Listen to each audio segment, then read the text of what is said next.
이렇게 또 졸업식에 와주신 여러 친지들, 또 교회 목사님들, 성도님들 감사드립니다. 우리 GMTC 51기 훈련이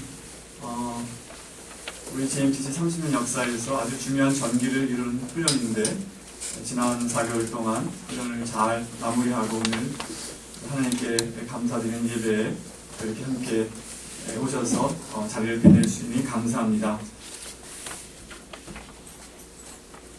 저는 2010년 10월에 남아공 케이프타운에서 개최되었던 로잔 3차 대회에 참석한 적이 있습니다. 존 스토트의 후계자로 알려진 크리스토퍼 라이트라는 분이 이제 설교를 했었는데 그것이 아주 깊이 인상에 남아 있습니다. 크리스토퍼 라이트는 하나님의 선교라는 아주 훌륭한 책을 썼죠. 그리고 선교적 해석학이라는 새로운 성경 해석학을 주창하는 분이기도 합니다. 그는 선교의 가장 큰 장애물은 세상이 아니고 바로 하나님 자신의 백성이 문제였다고 주장했습니다. 구약학자인 그는 특별히 이스라엘 백성의 우상 숭배의 문제를 들면서 세상의 빛으로 부름받은 이스라엘이 우상 숭배에 떨어지면서 세계를 복주는 데 큰 장애를 초래했다는 것을 지적하였습니다. 이러한 우상 숭배는 현재 우리 교회 안에도 만연하고 있다는 것입니다. 겸손보다는 권력과 자만을 추구하고 인기와 번영 그리고 부를 쌓고 탐욕을 추구하는 것이 오늘날의 우상 숭배 형태로 나타남으로 말미암아 복음의 장애물이 되고 있다고 말했습니다. 저는 이 메시지가 굉장히 큰 충격으로 다가오면서 성경을 또 다른 각도에서 보게 되었습니다. 이 세계를 복음화하는 데 앞장서고자 하는 그 대의를 가지고 선교에 헌신하고 또 GMTC 훈련을 받은 여기에 있는 우리가 바로 선교의 가장 큰 장애물이 될 수도 있다는 말이 아니겠습니까? 오늘 본문에서처럼 나가 문제라는 것입니다. 요나서는 전체 58구절밖에 되지 않지만 매우 역동적이고 극적인 내용이 박진감 있게 전개되고 있습니다. 전 주일학교 때부터 이 요나에 대한 얘기를 참 많이 들었습니다. 기억에 남는 구약의 인물 중에 한 사람이었던 것 같습니다. 요나를 바닷가에 뱉어놓고 물 뿜으며 멀리 가는 그 고래 그림을 본 적이 있습니다. 그래서 저는 항상 요나를 삼켰던 물고기는 고래였거니 그렇게 생각한 적도 있었습니다. 하나님을 피해 다시스로 도망치는 요나가 탄 배에 큰 바람을 보내시고 바다에 던져진 요나를 위해 큰 물고기를 예비하시고 그가 살 수 있도록 하셨던 하나님께서는 오늘 본문에서는 박넝쿨을 통하여 요나를 가르치고자 하시는 것을 볼 수 있습니다. 사실 요나서에 나타난 1차적인 관심은 니느웨 백성보다는 요나를 설득하는 데 있는 듯이 보입니다. 오늘 본문은 하나님께서 요나를 다루시는데 마치 고집장이 아이를 달래고 어르는 것 같습니다. 죽겠다고 나자빠지는 요나, 오늘 3절, 8절, 9절에 차라리 죽여달라고 하는 그 요나는 어쩌면 모든 일에 결사반대를 외치는 한국 사람들의 기질과도 많이 닮은 것 같습니다. 초등학교 아들까지 머리에 빨간 옷 두르고 나서 결사반대, 뭐든지 하여간 결사반대를 하는데 요나가 참 우리 한국 사람과 기질이 많이 닮았다는 생각을 제가 이 본문을 읽으면서 해보았습니다. 오늘 본문에서 요나는 하나님에 대하여 경노했다고 기록되어 있습니다. 오늘 1절에 보니까 요나가 매우 싫어하고 성내며 굉장히 그야말로 뚜껑이 열리고 업셋됐다고 영어로 표현이 그렇게 되죠. 완전히 경노했다는 것입니다.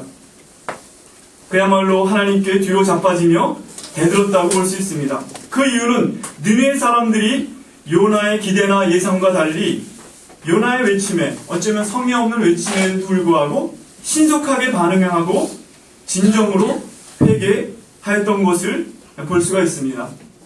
그래서 하나님은 그들을 용서하시고 그들에게 내리려던 재앙을 멈추셨습니다. 니느웨 사람들의 회개가 진정이었다는 것은 예수님께서도 말씀하셨습니다. 예수님께서 말씀하시길 심판때에 이 니느웨 사람들이 일어나 예수님의 말씀을 듣고도 믿지 않던 당시 사람들을 정죄하게 될 것이라고 마태복음에 기록되어 있습니다. 하지만 요나는 도저히 그것을 받아들일 수가 없다면서 하나님께 격렬하게 항의했습니다.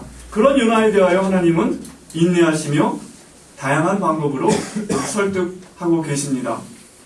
지난 3개월 반, 4개월이 좀 못 되는, 우리가 오늘 카운트 했더니 우리 개강 예배 드리는 날부터 오늘까지 딱 100일이라고 그러더라고요. 100일 동안 훈련을 통해 우리 모두는 어쩌면 세계 복음화의 장애물은 이슬람과 같은 완강한 표정 변화, 세상 사람들의 타락한 마음과 가치관 때문이 아니라 어쩌면 내가 문제일 수도 있겠구나 라는 생각을 어렴풋이 했을런지도 모릅니다. 오늘 요나서는 이 세상이 복음으로 변하지 않고 그리스도께로 돌아오지 않은 문제의 핵심에는 바로 우리, 변하지 않고 성장하지 않는 우리 자신이 존재하고 있다는 것을 보여주며 도전하고 있는 것입니다. GMTC 훈련은 다른 무엇보다도 우리 자신의 변화와 성숙이 중요하다는 것을 강조하였습니다.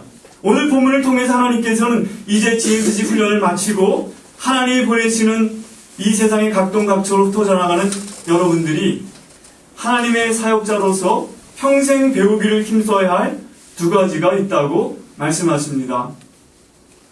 세 가지가 아니라 두 가지입니다, 오늘. 우리 선교사님들 간증이 있기 때문에 제가 두 가지, 계시를 두 가지로 요약해 보았습니다. 첫째는 우리가 하나님의 사역자로서 평생 배우고 힘써야 할 것 중에 첫째는 하나님을 대면하고 회피하지 않은 것입니다. 요나서 1장 3절에 보면 그러나 요나가 여호와의 얼굴을 피하려고 일어나 다시스로 도망하려 하여 요바로 내려갔더니 라고 기록되어 있습니다. 우리는 하나님을 피할 수 없는 존재들입니다. 그럼에도 불구하고 우리는 다양한 방법으로 하나님을 대면하는 것을 회피하려고 합니다. 하나님께서 우리를 변화시키고자 하는 도전을 받아들이려고 하지 않을 때가 너무나도 많습니다. 하나님은 오늘 본문 4장 4절에 보면 요나에게 이렇게 질문합니다. 여호와께서 이르시되 내가 성내는 것이 옳으냐? 요나에게 이렇게 하나님이 질문하십니다. 네가 이렇게 성내는 것이 옳으냐? 한 주석가는 이 질문이 법률적이라기보다는 도덕적 질문으로 보아야 한다고 말했습니다. 즉 내가 성내는 것이 옳으냐? 법적인 권리가 있느냐? 정당하냐? 라기보다는 내가 성내는 것이 선을 이루겠느냐? 히브리어로 토브라고 나와 있습니다. 네가 성내는 것이 선을 이루겠느냐? 그거 물으셨다는 것입니다. 그러나 오늘 4장 4절 이후에 요나는 그 질문에 답변하지 않습니다. 어쩌면 선교사로서 우리들은 하나님을 대면하지 않으려고 일부러 더 사역에 몰두하면서 내 생각을 바꾸려 하지 않을 수도 있습니다. 내가 당연히 옳기에 아무도, 심지어는 주님께서도 거기에 질문하는 것을 허용하고 싶어 하지 않을 수도 있습니다. 스스로 생각하기를 하나님이 기뻐하시겠지 라고 추측하며 성찰하기보다는 행동으로, 업적으로 우리의 정당성을 인정받고자 하는 때가 얼마나 많습니까? 하나님 앞에 서서 그분이 어떤 분이신지, 무엇을 내게 원하시는지를 묻기가 두려울 때가 많을 것입니다. 왜냐하면 우리 자신이 변화해야 할 점이 너무나 많다는 것을 우리가 알기 때문입니다. 그러나 하나님을 대면하지 않고 회피하며 사는 선교사들은 바보 같은 예수님의 말씀, 산상수훈의 말씀을 듣게 될 날이 올지도 모릅니다. 마태복음 7장 22절부터 23절에 보면 그날에 많은 사람이 나더러 이르되 주여 주여 우리가 주의 이름으로 선지자 노릇하며 주의 이름으로 귀신을 쫓아내며 주의 이름으로 많은 권능을 행하지 아니하였나이까 하리니 그때에 내가 그들에게 밝히 말하되 내가 너희를 도무지 알지 못하니 불법을 행하는 자들아 내게서 떠나가라 하리라. 하나님은 회피하는 요나를 자신에게 나오게 하시려고 하나님께서는 폭풍과 바다와 큰 물고기와 박넝쿨과 벌레와 그리고 뜨거운 동풍을 동원하셔서 요나를 자신과의 대화로 이끌어 들이십니다. 회피하고 도망치려고 하는 요나, 하나님의 질문 앞에 대답하지 않는 요나를 하나님은 이런 모든 것들을 동원하셔서 하나님과의 대화로 이끌어 들이셨습니다. 동일하게 오늘도 하나님은 다양한 방법을 동원하셔서 우리를 그분 앞으로 나오도록 이끄십니다. 어쩌면 GMTC도 그 방법 중에 하나라고 생각할 수 있겠습니다. 여기에 억지로 와서 앉아 계신 분들 좀 있었죠. 안 들어오려고 그랬는데 친구가, 이 훈련 받은 친구가 몇 번이라고 와가지고 꼭 와야 된다 해갖고 왔다는 분도 있었습니다. 그냥 첫 주간을 한번 해보고 짐 싸서 나가려고 등록금도 다 안 내고 있다가 연차하면 나가려고 하는 분도 있었다는 말도 제가 들었습니다. 우리는 하나님을 위하여 세상으로 나가기 전에 먼저 하나님을 대면하여야 하는 것입니다. 최근 남북교회 박영선 목사님이 신앙은 결국 하나님을 얼마나 잘 아느냐의 싸움이라고 말씀하신 것을 제가 국민일보에서 읽었습니다. 하나님께서도 우리를 통하여 일하시기 전에 우리 속에 먼저 일하시는 것이 중요하다는 것을 아시기 때문에 우리를 끊임없이 다루고자 하십니다. 때때로 우리에게 그것이 버겁게 느껴질 수도 있을 것입니다. 욥기에 보면 주께서 어찌하여 날리는 낙엽을 놀라게 하시며 마른 거물을 뒤쫓으시나이까. 주께서 내게서 눈을 돌이키지 아니하시며 내가 침을 삼킬 동안도 나를 놓지 않으시기를 어느 때까지 하시겠습니까? 이렇게 욥이 말했던 걸 볼 수가 있습니다. 하나님께서 우리를 다루시는 것이 너무나 어떤 때는 버겁게 느껴지지만 때로는 그것이 감격으로 다가올 때도 있을 것입니다.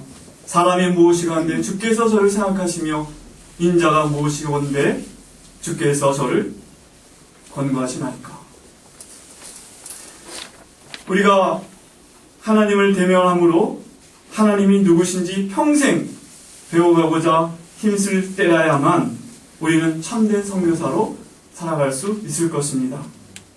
어저께 우리 허인식 선교사가 어린이학교 졸업식 때 설교하는 거에 썼던 구절이 생각납니다. 우리 주 예수 그리스도의 아버지, 영광의 아버지께서 지혜와 계시의 영을 우리에게 주사 하나님을 알게 하소서. 이것이 우리의 평생의 기도가 되어야 할 것입니다. 두 번째로 우리가 평생 배우고 추구해야 될 것은 우리의 자기 중심성을 극복하는 것입니다. 오늘 보면 6절에 보면 하나님 여호와께서 박넝쿨을 예비하사 요나를 가리게 하셨으니 이는 그의 머리를 위하여 그늘이 지게 하며 그의 괴로움을 면하게 하려 하심이었더라. 요나가 박넝쿨로 말미암아 크게 기뻐하였더니 하나님이 벌레를 예비하사 이튿날 새벽에 그 박넝쿨을 갉아먹게 하심에 시드니라. 해가 뜰 때 하나님이 뜨거운 동풍을 예비하셨고 해는 요나의 머리에 쪼임에 요나가 혼미하여 스스로 죽기를 구하여 이르되 사는 것보다 죽는 것이 내게 나으니이다 하니라. 하나님이 요나에게 이르시되 내가 이 박넝쿨로 말미암아 성내는 것이 어찌 옳으냐.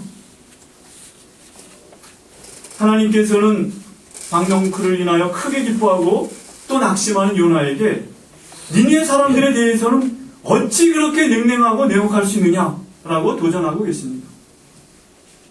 우리의 죄성의 본질은 바로 우리에게 향하는 것입니다. 자기 중심성입니다. 중동 지역의 장원에 다음과 같은 말이 있다고 합니다. 나와 형제는 나의 사촌을 대적하고 나의 사촌과 나는 외부인을 대적한다. 이걸 좀 더 확대 적용하면 나는 내 형제를 대적하고 나의 형제와 나는 사촌을 대적하며 나의 사촌과 나는 외부인을 대적한다. 나의 형제와 사촌들은 가까운 친척을 대적하고 가까운 친척은 멀리 있는 친척을 대적한다. 이렇게 끝없이 이것이 될 수 있겠죠. 결국 우리 모두는 자기중심적이라는 것입니다. 유대인을 수백만 학살한 히틀러가 자기가 키우던 세퍼트가 죽었을 때 눈물을 흘렸다는 말도 있습니다. 신호등 앞에서 때때로 내가 보행자일 때는 자동차가 번거롭게 느껴지고 내가 운전할 때는 보행자가 거추장스럽게 느껴지는 것이 바로 우리들의 모습입니다. 우리의 자기 중심성은 선교사로서 우리 삶의 모든 면에 영향을 미치게 될 것입니다. 배우자와의 관계를 비롯하여 자녀와 동료와의 관계에 있어서 우리의 자기 중심성이 영향을 미칩니다. 현인들과의 관계, 나아가 사역에 대해서도 그것을 하나님의 선교가 아니라 나의 왕국을 건설하는 것으로 얼마나 우리는 쉽게 변질시키고 말 때가 얼마나 많습니까? 우리의 자기 중심성 때문에. 그러면서도 내가 성내어 죽기까지 할지라도 옳으니이다 하면서 강력하게 정당화시키는 것이 바로 우리들의 모습인 것입니다. 요나는 니느웨 성이 기필코 망하는 것을 보고야 말겠다고 지금 성의 동쪽으로 나가서 초막을 짓고 앉아 있습니다. 이스라엘의 원수인 니느웨는 심판을 받아야 하고 그들의 강포로 인해 니느웨는 마땅한 형벌을 받아야 한다는 것이 요나의 심정이었습니다. 그때 당시 니느웨는 정말 강포한 나라였다고 알려지고 있습니다. 그들이 남긴 문서에 보면 얼마나 잔인한 것을 자랑하였는지 모른다고 합니다.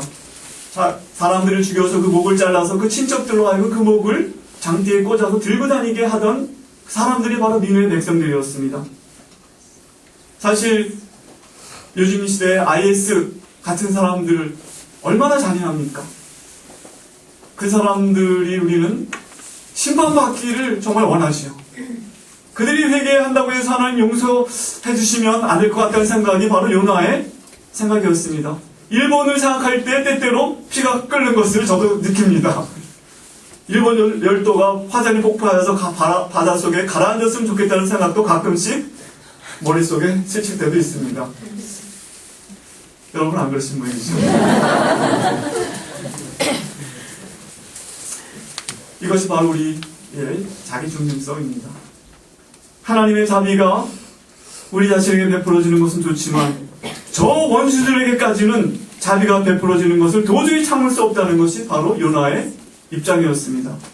우리는 하나님의 은혜와 자비가 우리에게 향하기를 간절히 기대하고 원하지만 우리 마음에 들지 않는 사람도 하나님이 긍휼히 여기시고 또 사랑하신다는 사실을 인정하기가 너무나 어려운 것이 바로 우리들의 모습입니다.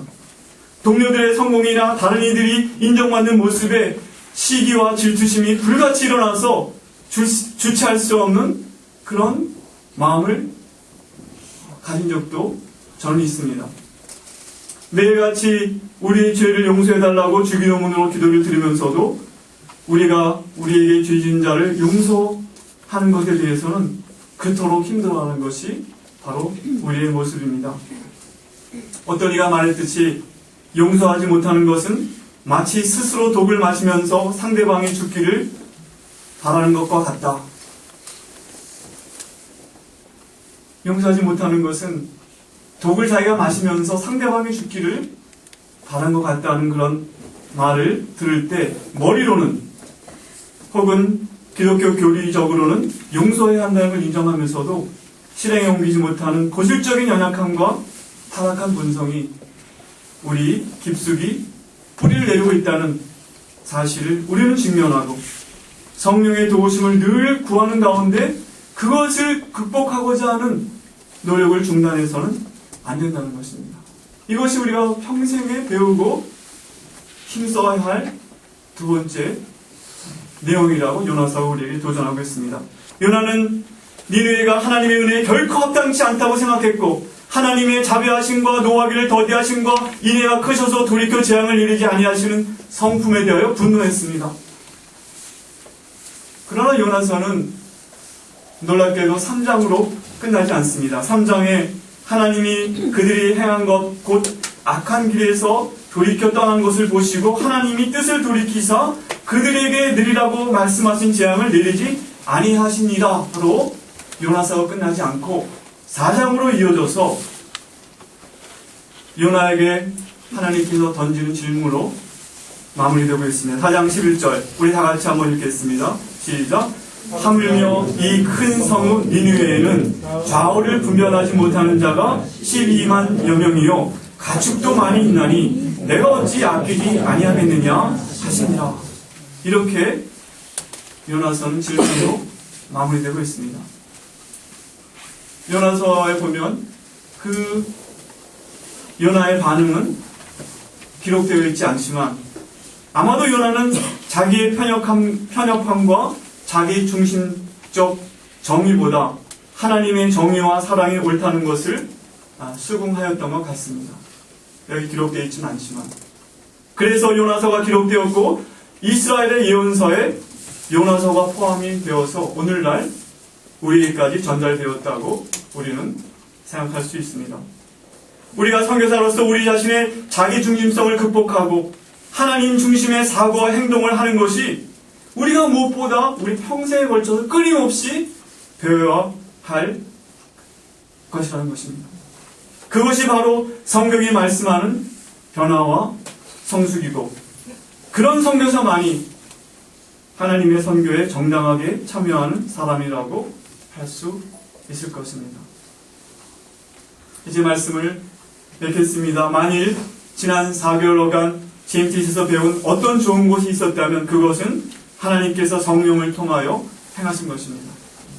그것이 강의실에서 이루어진 것이든 아니면 식당에서 아니면 우리가 서로 이렇게 함께 사는 공동체의 삶 속에서 깨달아진 것이든 아니면 질문의 형태로 우리에게 던져진 것이든 그것들은 모두 우리가 하나님을 대면하는 경험이라고 할 수 있습니다. 왜냐하면 모든 진리는 하나님의 진리이기 때문입니다. 그리고 하나님께서는 우리로 하여금 우리의 본질적이고 고질적인 자기 중심성을 극복하는 것이 어떤 의미이고 우리가 앞으로 어떤 방향으로 선교사의 삶을 살아야 할지를 가르쳐 주셨다고 믿습니다. 아무쪼록 우리 모두 평생에 걸쳐 하나님과 대면하는 가운데 우리 모두 자기 중심성을 넘어 그리스도 중심, 하나님 나라 중심의 삶을 살아가는 참된 선교사가 되기를 주님의 이름으로 축원합니다. 성령께서 우리를 도와주실 것입니다. 기도하겠습니다. 하나님 감사합니다. 저희들 지난 4개월간 이곳에 또 이렇게 불러주시고 함께 먹으며 함께 배우며 또 함께 서로에게 영향을 주며 여기까지 오게 하신 것을 감사합니다. 하나님께서 참 요나를 다루시던 모습을 보면서 얼마나 우리를 향하여 하나님 오래 참으시고 다양한 방법으로 우리에게 말씀하시며 우리를 하나님께로 이끌고 계신지 다시 한번 깨닫게 하시니 감사합니다. 이 하나님을 저희 평생에 대면하며 그 하나님을 본받게 하시고 우리 죄성을 또 우리의 자기중심성을 극복하고자 하는 노력을 중단하지 않는 우리 모두가 될 수 있도록 축복하여 주시옵소서. 감사를 드렸고 예수님의 이름으로 기도드리옵나이다.